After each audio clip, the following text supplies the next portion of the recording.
मलकाइन जम्मू परिवर्तन पर पहली बार डोडा ईस्ट एमएलए महराज मलिक जो कि युवाओं की आवाज है, चले इन्हीं की जुबानी सुन लेते हैं कि युवाओं के लिए क्या कुछ पॉलिसीज जो है इन्होंने सोची है।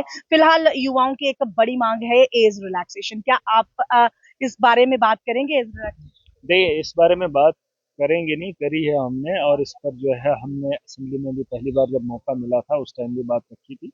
अभी भी कर रहे हैं, कल भी मिले थे, परसों भी मिले थे।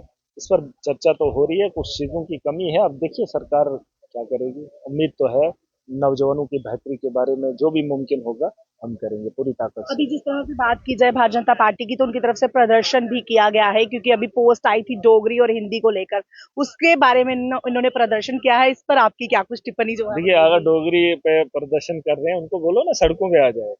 सड़कों पे क्यों नहीं आएंगे? प्रदर्शन कहाँ किया था, कहाँ किया था? जब मैंने किया था कब? प्रेस क्लब थोड़े दिन नहीं, प्रेस पहले, क्लब नहीं, इनको विक्रम सड़कों रंधावा पे। जो कि एमएलए हैं उन्होंने किया था। नहीं, इनको आना चाहिए, खुल के आना चाहिए। एलजी इनके पास अभी भी है, एलजी से ये मनवा सकते हैं। ड्रामा नहीं करना है, ये चाहे आपको असेंबली। आपको लगता है ये ड्रामा है? बिल्कुल ड्रामा तोड़ सकते हैं, जम्मू कश्मीर को बदहाली में डाल सकते हैं, यहाँ के रेवेन्यू को खत्म कर सकते हैं। जब बजट जो है अभी तक रिलीज नहीं दे पा रहे हैं, सरकार सेंटर से हमारे पास जो बजट आता है उसकी रिलीज अभी तक नहीं मिल रही है। बहुत सारी चीजों में तब्दीली हो सकती है, शराब के ठेके खोले जा सकते हैं, बड़े बड़े प्रोजेक्ट बनाने के लिए, या अपने को गिना सकते हैं कि हमने ये किया। जल जीवन इन्होंने लाया, तो ये छोटी छोटी चीजें हैं, उसके लिए चलिए, प्रोटेस्ट करने की क्या जरूरत है? कांस्टेबल के एग्जाम तो हो गए, अब जेकेएस के आने वाले हैं, उसमें भी एज रिलैक्सेशन जो है वो मिल गई है। लेकिन एसआई की बात करें तो एसआई पर जो है वो एज कहीं ना, रिलैक्सेशन की मांग क्यों हो रही है? आप सबसे पहले ये सवाल मैं आपसे पूछना चाहूंगा, क्यों मांग हो रही है? क्योंकि आप सब लोग जानते हैं जिस तरह से कि 8 साल के बाद जो है रिक्रूटमेंट्स हो क्यों रही हो है, रही तो है? इसी को लेकर नहीं, वही बात है। अभी ये नहीं तो नहीं, सरकार। सवाल यही है, सरकार की बात नहीं है। 8 साल से रिक्रूटमेंट क्यों नहीं हो रही है, ये भाजपा से सवाल पूछे, या एलजी से सवाल पूछे, या उन लोगों से पूछे जिन लोगों को 29 सीटें मिली हैं। महराज मलिक तो एक है, मैं तो एक हूं, मैं एक नौजवान हूं। ये सवाल इन लोगों से पूछ लीजिए कि 8 साल 10 साल आपने रिक्रूटमेंट क्यों नहीं की? आपने वादा किया था कि मिलिटेंसी को खत्म करेंगे, आपने कहा था बेरोजगारी को खत्म करेंगे, आपसे हो नहीं पाया। और आज आप प्रोटेस्ट करेंगे डोगरी के लिए? अरे डोगरों के लिए करो, डोगरी जिंदा रहेगी जब डोगरे रहेंगे। ये क्या बात कर रहे हैं? डोगरी के लिए, डोगरी सब्जेक्ट के लिए लड़ेंगे, डोगरों के लिए नहीं लड़ेंगे। भारतीय जनता पार्टी के मेंबर्स तो कहते हैं कि क्या हम बाहर जाकर काम नहीं करते हैं? बाहर के लोग अगर यहाँ पर आकर काम करते हैं तो क्या वो तो कर रहे हैं, वो तो सबलेट में ठेका ले रहे हैं।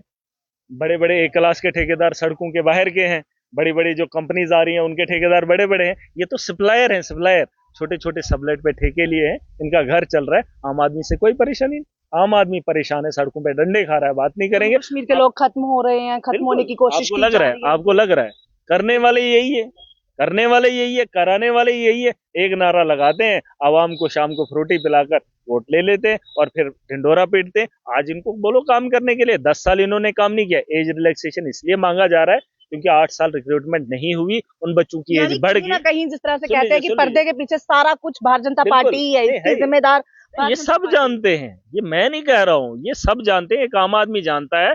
एलजी का शासन रहा, मोदी की सरकार रही, देश के अंदर तानाशाही का आलम रहा, बेरोजगारी उरूज पर रही। ये सारी चीजें जब बोल रहे हैं हमने किया, तो इसको क्यों नहीं मानेंगे? ये तो बोल रहे हैं कि हमने ये किया, हमने वो किया, दुनिया की सबसे बड़ी पार्टी है, हमने ये किया वो किया, तो ये क्यों नहीं मानेंगे कि बच्चों को खजल करने में इन्हीं का रोल है, डोगरों को खराब करने का इन्हीं का रोल है। यहाँ पे बिजनेस इन्होंने ठप किया, जो रोजगार था उसे खत्म कर दिया, महंगाई उरूज पर लाकर इन्होंने खड़ी कर दी। मुझे बताइए, बिजली के दामों में इजाफा कब हुआ? आप नहीं बोल सकते। एलजी के दौर में। एलजी किसका है? भाजपा के दौर में। क्या बीजेपी के लोगों ने स्मार्ट मीटर के खिलाफ कोई बात की? ये तो शुक्र है इलेक्शन हुए, सरकार ने कहा 200 यूनिट फ्री दे देंगे, तो लोगों को थोड़ी सी राहत मिली। अब बताओ मुझे, ये क्या खाली कश्मीर के अंदर इंप्लीमेंट होगा या जम्मू के अंदर नहीं होगा? लेकिन जम्मू के लोगों को पूछो कि आपने किस मकसद से भाजपा को वोट दिया। क्या जम्मू के लोगों को इमोशनल ब्लैकमेल करने की कोशिश की जा रही है भारतीय जनता पार्टी के द्वारा? बिल्कुल आपको ये लगता है? बिल्कुल बिल्कुल, देश को दिखाया जा रहा है कि जम्मू के लोग अलग हैं और कश्मीर के अलग हैं, और यही डिंडोरा पूरे देश के अंदर। और इसी पे तो चुनाव हुए हैं महाराष्ट्र के अंदर, इन्हीं चीजों पे इलेक्शन लड़ा इन लोगों ने। ये इनकी नीयत है, यहाँ पर लोगों को खजल करेंगे और देश के अंदर चुनाव लड़ेंगे, दुनिया को तमाशा दिखाएंगे, धर्म के नाम पर राजनीति करेंगे। आम आदमी परेशान, क्या जम्मू का आदमी परेशान है? मैं जम्मू का रहने वाला हूँ। पूछ लो इनको, स्मार्ट मीटर आपने लगाए, कितने हजार रुपए किराया आ रहा है? आप तो पानी का भी किराया ले रहे हैं, आप तो यहाँ सड़क पे रेडियां लगाने के भी पैसे ले रहे हो, आप गरीब को उठाने में कोई दिक्कत ही नहीं, कमी ही नहीं छोड़ रहे हो। आपने कटरा के माता वैष्णो देवी वहां पे जो लोग हैं उनके रोजगार को आपने छीना। और तो कटरा क्या आप भी चाहते हैं वहां पर गंडोला नहीं लगना बिल्कुल चाहिए? नहीं लगना चाहिए। वहां पे कटरा के लोग नहीं है, वहां पे पूरे जम्मू डिवीजन के लोग हैं। वहां पे लोगों ने होटल खोले हैं, वहां पे लोगों के सामान हैं, वहां पे लोगों की रेडियां हैं, दुकानें हैं। आपको क्या लगता है लगना चाहिए? गुंडोला लगाकर आप उस मान्यता को खत्म कर रहे हैं। और वहां पे उससे जो डेपुटेशन मेरे पास आया, 4 जगहों को छोड़कर सीधा आप उस मुकाम पे जा रहे हैं जहां पे आखिरी पड़ाव है। उससे पहले जो पड़ाव है उन जगहों को आप छोड़ रहे हैं। मुझे तो कहने तक ये आया कि वो जो रास्ता है उसे अब रिपेयर भी नहीं किया जा रहा है, और वो जो वहां एक बस्ती है जहां से वो मान्यता है, जहां से वो लोग बसे हैं, उन लोगों के साथ खिलवाड़ किया जा रहा है और हवा में उठाकर उनको वहां शिफ्ट किया जा रहा है। जो यात्रा आते थे, जो दिल्ली से लोग आते थे, जो अलग अलग स्टेट से लोग आते थे, वो तो सीधा कश्मीर जा रहे हैं और कश्मीर को एक्सपोजर मिल रहा है। और जम्मू के अंदर क्या है, रघुनाथ बाजार आज खाली है, दरबार मुंह नहीं हो रहा है, जाइए देखिए क्या हालात है। और जम्मू को इन्होंने क्या दिया? कोई मुझे जम्मू का एक नौजवान कमेंट करके बताए कि जम्मू के लोगों को ये मिला, नौकरियां नहीं मिली, रेडियां नहीं लगा पा रहे। बोलो इनको कहीं रेडी लगा कर दिखाए।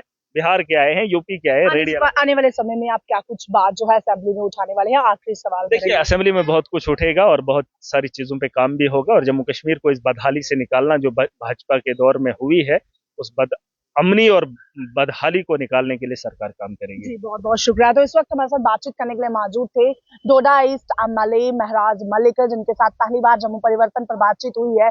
और कहीं ना कहीं सीधे तौर पर निशाना जो है भारतीय जनता पार्टी को साधा गया है। कहा यह जा रहा है कि आखिर बच्चों को या एस्पिरेंट्स को एज रिलैक्सेशन की जरूरत क्यों पड़ी, क्योंकि 8 साल रिक्रूटमेंट ही नहीं हुई और वो लंबे समय से इंतजार कर रहे थे। आखिर भारतीय जनता पार्टी ने किया क्या है, ये मेरा सवाल नहीं बल्कि महराज मलिक यहाँ पर अपने सवाल छोड़ गए हैं। देखते रहे जम्मू परिवर्तन। तब तक के लिए मुझे वंदना हंस मलकाइन को दीजिए इजाजत। नमस्कार।